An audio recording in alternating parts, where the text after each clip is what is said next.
Bonjour mesdames et messieurs, bienvenue dans ce 6h30. Le président de la République, Alassane Ouattara, est arrivé hier vendredi à Addis Abeba en Éthiopie. Il va prendre part au 30e sommet de l'Union africaine, dont les travaux portent entre autres sur la rationalisation du champ d'action de l'UA, notamment les moyens pour l'Afrique de faire entendre sa voix sur la scène internationale et l'autofinancement de l'UA. À ce sommet, le président guinéen Alpha Condé, président en exercice de l'UA, passera la main à son homologue rwandais Paul Kagame pour le succéder. La conférence des chefs d'État et de gouvernement de l'Union africaine se tient les 28 et 29 janvier à Addis Abeba.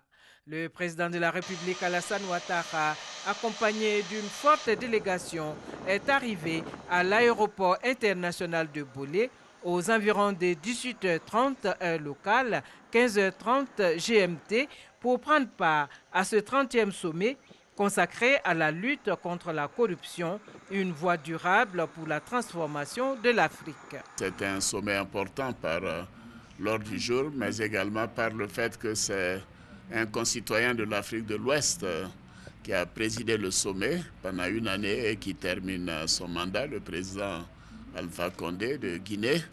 Et le relais sera pris par le président Kagame, qui est également un ami de la Côte d'Ivoire. Le thème du sommet concerne l'amélioration de la bonne gouvernance pour vaincre la corruption. Évidemment, je dois dire que nous sommes tout à fait à l'aise en Côte d'Ivoire. Nous avons mis en place la Cour des comptes. C'est quand même un élément important de surveillance des comptes publics. Nous avons considéré qu'il fallait en même temps mettre en place la haute autorité pour la bonne gouvernance dont le nouveau président a prêté serment. Et c'est dire que, en tout cas, la Côte d'Ivoire fait tout ce qu'il faut pour améliorer la gouvernance. Et le dernier Conseil des ministres a pris des mesures importantes par rapport à la gestion des deniers publics. Et bien sûr, toutes les dispositions sont prévues, y compris les sanctions. Bon, ce sommet, bien sûr, parlera également du financement de l'Union africaine.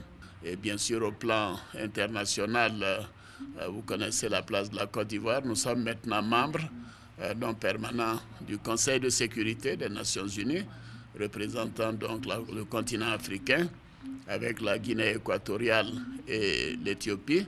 Et par conséquent, nous faisons partie des 15. Nous allons pouvoir donner notre point de vue, le point de vue de l'Afrique à ces réunions importantes.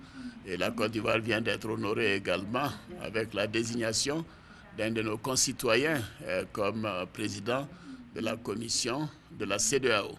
En marge de cette rencontre de haut niveau, le président de la République va participer à la 27e session des chefs d'État et de gouvernement du Forum du mécanisme d'évaluation par les pairs, MAEP, et au sommet extraordinaire de la CEDEAO ce samedi 27 janvier au siège de l'Union africaine.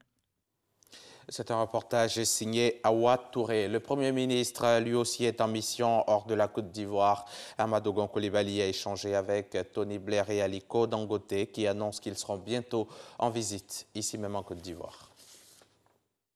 Davos, moins 2 degrés. La neige domine le décor du paysage de la ville. Il fait froid, mais le soleil brille pour les affaires. En témoignent ces chaleureuses retrouvailles entre l'homme d'affaires nigérian Aliko Dangote et le Premier ministre ivoirien Amadou Gon Coulibaly. L'opérateur économique s'intéresse au marché ivoirien de l'agrobusiness. Déjà, comme vous savez, Dangote Cement a une usine d'une capacité de 3 millions de tonnes par an, mais maintenant, c'est étendre les investissements dans d'autres domaines, agribusiness en particulier, au regard des bonnes politiques qui sont déjà mises en place par le président Ouattara. Et donc, les deux sujets sur lesquels ils ont discuté, c'était la transformation de la noix de cajou et la transformation du cacao. L'investissement sera pour améliorer la vie des gens et les aider à les accompagner dans la première transformation. Les démarches sont avancées et même un calendrier est défini. Monsieur Dangote viendra dans la deuxième quinzaine de février pour visiter officiellement le Premier ministre et le président Ouattara pour leur faire part officiellement de son intention d'investir. En sa résidence de l'hôtel Victoria, la température est montée d'un cran lorsque le Premier ministre reçoit le premier responsable de l'Institut Tony Blair. L'ancien Premier ministre du Royaume-Uni parle désormais affaires avec la Côte d'Ivoire. Nous aidons les gouvernements avec les priorités, mais c'est pour le gouvernement à établir les priorités. Et nous avons discuté le développement de Côte d'Ivoire et j'ai remarqué sur le progrès extraordinaire du pays pendant les dernières années.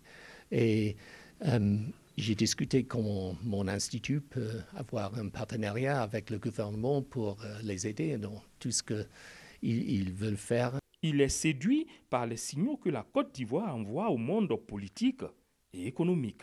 La Côte d'Ivoire, c'est un pays très fort maintenant, un pays avec un leadership qui est très respecté partout le monde.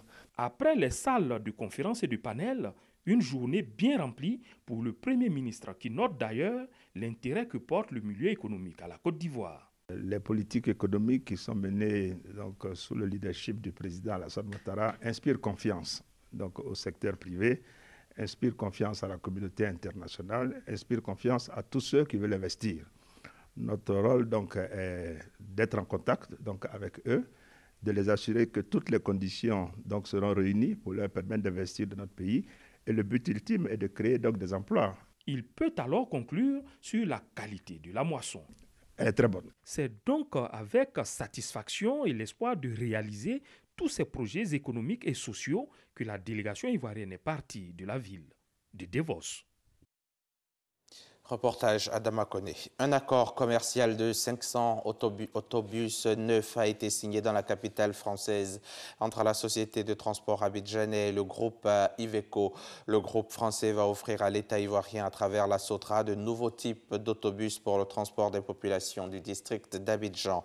Cette signature s'est faite sous la supervision du ministre des Transports Amadou Koné. C'était à l'ambassade de la Côte d'Ivoire en France. Jean-Jacques Kouaméala. Après la livraison de 500 autobus neufs à la Sotra en 2017.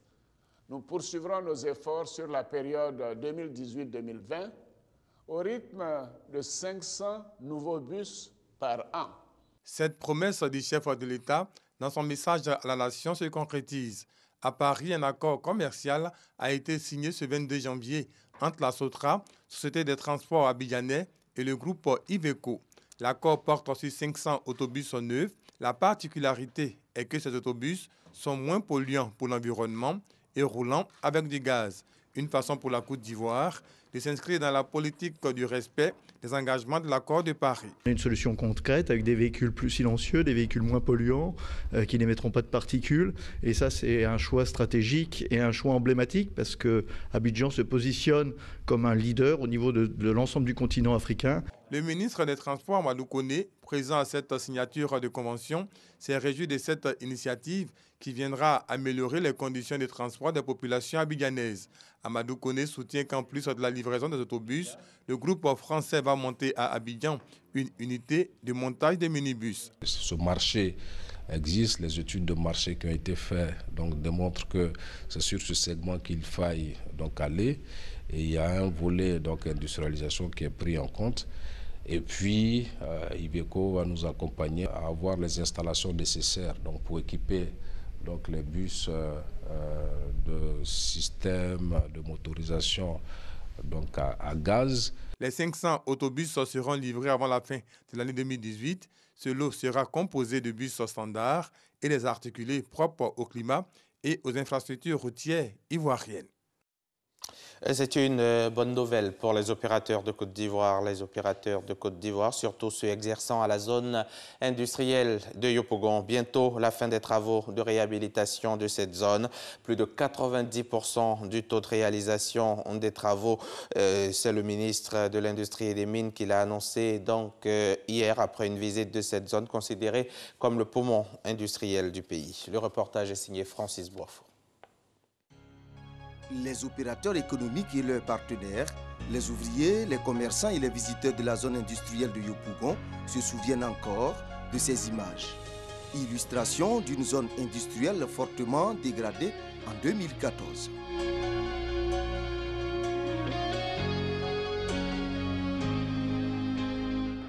Voici le nouveau visage de cette zone industrielle qui s'étend sur 460 hectares, 2 ans après le lancement des travaux de réhabilitation.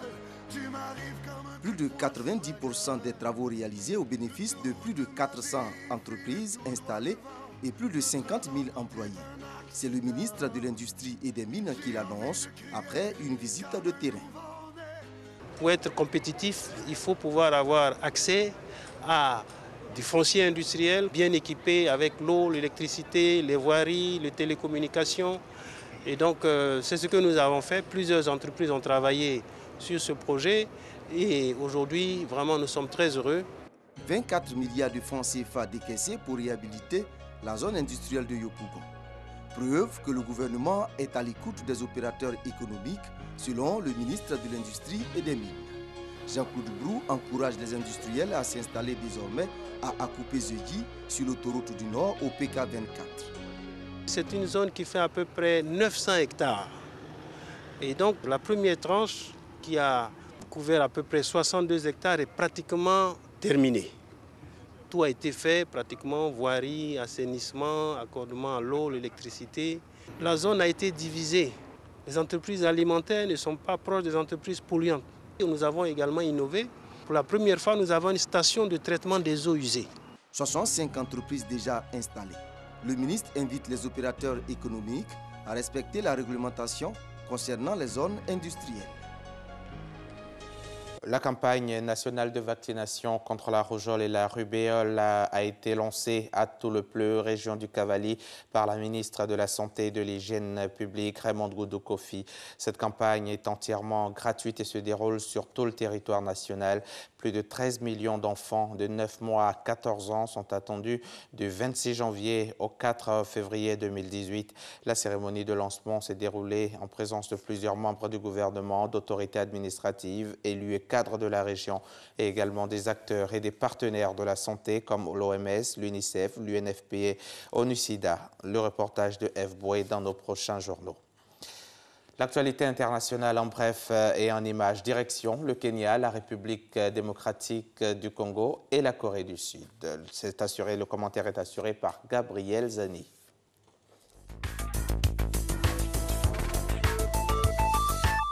Au Kenya, l'opposition conteste toujours la victoire d'Oururu Kenyatta. Ce vendredi, la coalition NASA a dévoilé tous les résultats, bureau par bureau, de la présidentielle d'août dernier. Des résultats provenant des serveurs informatiques de la commission électorale et qui montrent, selon l'opposition, que c'est Raila Odinga qui est vainqueur de la présidentielle.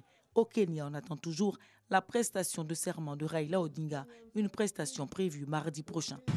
En RDC, le président Joseph Kabila rompt le silence. Il s'est exprimé à Kinshasa 5 ans après sa réélection. Dans sa déclaration, Joseph Kabila est revenu sur la situation au Kasaï. Il a dénoncé aussi ses opposants qui, selon lui, font barrage à l'émergence de la démocratie du pays. Le président congolais a répondu à ses détracteurs et s'est voulu rassurant sur le processus électoral qui est résolument engagé.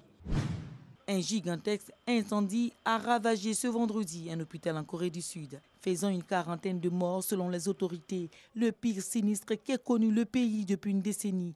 Environ 130 personnes ont été blessées dans la catastrophe qui survient à quelques semaines de la venue dans le pays de milliers d'athlètes et de visiteurs étrangers à l'occasion des Jeux olympiques d'hiver.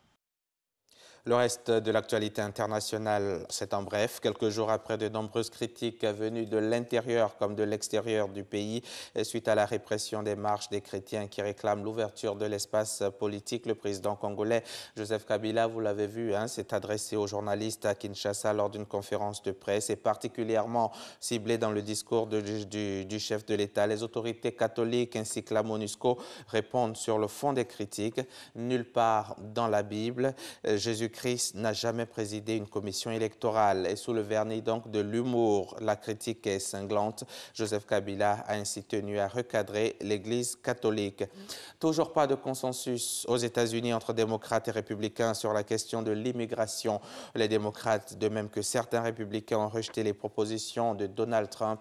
Le président américain avait pourtant qualifié son compromis d'extrêmement généreux. Merci de nous avoir suivis.